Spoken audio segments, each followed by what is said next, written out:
আজকের রেসিপি বেসন বড়া বা পকোড়ির তরকারি। বেসন বড়া বা পকোড়ির তরকারি বনে রেডি। বেসন পকোড়ি তরকারি বোনার জন্য এই যে বেসন নিয়েছি, এর মধ্যে পেঁয়াজ কুচি, আদা রসুন বাটা, জিরা গোলকি বাটা, কাঁচা লঙ্কা, একটু হলুদ, বেকিং পাউডার, পরিমাণ মতো নুন, বাটা মশলার জলটা দিয়ে মাখিয়ে নিব। একটু গরম মশলা দিয়ে মিক্স করে তেল গরম করে পকোড়ি বানাই নিব।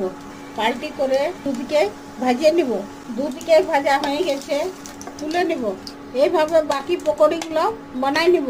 আবার কড়াইয়ে তেল দিয়ে শুকনো লঙ্কা, জিরা, দারচিনি, তেজপাতা, ফোড়ন দিয়ে পেঁয়াজ ভাজবো।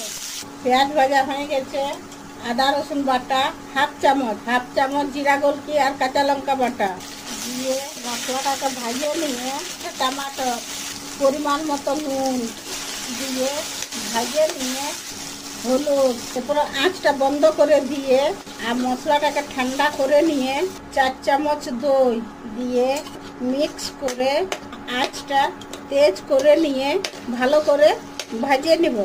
মশলা ভাজা হয়ে গেছে, একটু জল দিয়ে ভাজে রাখা পকোড়িগুলো দিয়ে আর ঢাকুন দিয়ে 5 মিনিট ফুটাই নেব। 5 মিনিট পর ঢাকুনটা খুলে নিয়ে একটু গরম মশলা দিয়ে গায়া ঘি দিয়ে মিক্স করে আঁচটা বন্ধ করে দিয়ে নাভায় আর বাটে নিব। বেসন বড়া বা পকোড়ির তরকারি বনে রেডি।